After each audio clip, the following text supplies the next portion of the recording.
All right, U.S. President Donald Trump's speech at Davos earlier today only briefly mentioned Canada. Trump saying Canada lives because of the U.S. and should be grateful to them, adding that Canada gets a lot of freebies from the States. To discuss this further, we're joined now by Sergio Marchi, the former Canadian Minister of International Trade and former ambassador to the World Trade Organization. And Sergio, thank you very much for joining us today. It's a pleasure. Thank you. Sorry for interrupt. Thank you again. Let's get your thoughts on the speech itself, just overall.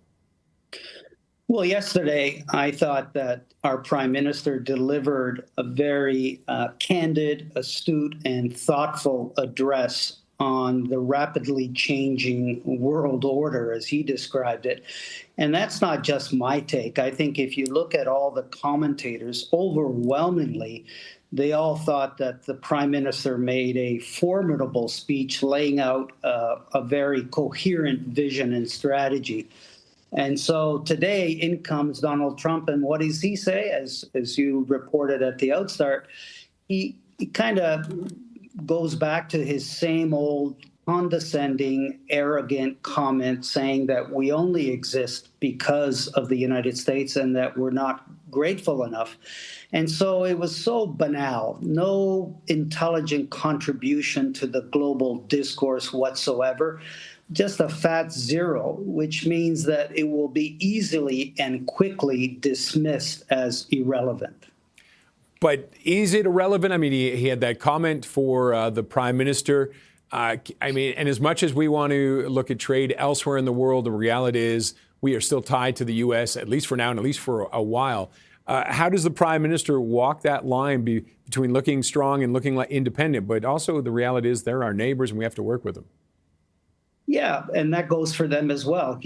Trump keeps repeating that they don't need anything from Canada, which is just hogwash. They need many products that we have, and all you have to do is ask American businesses what they would do if the border was shut down by this dictator. So, and we've been a good law-abiding neighbor.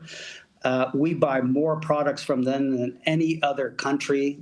Canadians flock or used to flock to their beaches during winter. We fought alongside American soldiers in every battle together and spilled blood together. On 9/11, all the rerouted planes and passengers came to Canada, Newfoundland specifically. And you can go on, but that's not enough for the Donald, because what he expects is every leader in every country to genuflect. And I don't think Carney should play that game. Now, Carney has been sensitive to our needs and our interests, and he's tried to cooperate with Donald Trump. But yesterday, I think he not only talked about Canada, but he talked about how like-minded countries have to come together publicly and rebuke this bullying. Otherwise, if he takes us on individually, he can actually win. Now, we saw Trump back off on Greenland, or at least say that they just want to have negotiations without saying about the tariffs or anything like that. Should we be concerned about a similar concept with Canada, him marching in? I mean, they showed that map with him where he put an American flag over Canada and Mexico. And I know he loves just to get people spinning, and he does a great job at it. But should we be legitimately concerned? Well, I think we should always keep our guard up. I think we should keep our eyes open. The problem with Donald Trump is that he changes on a dime, and you just can't trust his word. That has become abundantly clear. So when he goes to Davos today, as he did, and says, look, I'm not going to use force in Greenland, do people believe him? Do people trust him? In other words, are people going to go on other issues and forget about what he said before? Not at all, because tomorrow morning, once he's back in Washington, he can say the very opposite. Or you can have soldiers tomorrow morning showing up despite what he told people in Davos. So, of course, you have to keep your eyes open when you deal with someone who double speaks. Now, Trump has, I believe, 5 or 6 bilats at the World Economic Forum, but Carney's already on his way out from Switzerland. Yes. What does that tell you, or can we read into it at all? Well, I think the prime minister has other business at hand. I mean, he's got a full cabinet meeting in the next day or two. Macron left because he's got his business. You can read into it that after yesterday's speech, the last thing Prime Minister Carney wanted to do is listen to Donald Trump's rhetoric. So I think it's just as good that he had other pressing business. I mean, Donald Trump didn't come to hear Carney, so what's good for us is also good for him. And we're heading into Kuzma soon. Where do you think that will go with where they stand, the two of them right now? It's very unpredictable. Like I said, he changes his mind and his views almost on an hourly basis. Initially, he says, we're going to negotiate a good deal. I want to help Canada.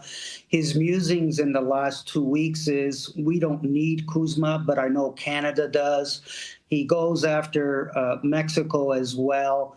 So you just don't know where you stand. I think we prepare for the worst and then see how things unfold. But in the meantime, our prime minister is just not taking this sitting down. He's been crisscrossing the world, recreating stronger bonds, creating new bonds, new relationships, new trading, new investment.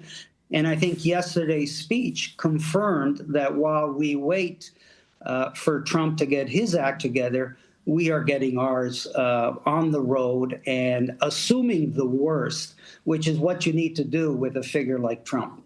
Okay, Sergio, thank you very much for joining us today.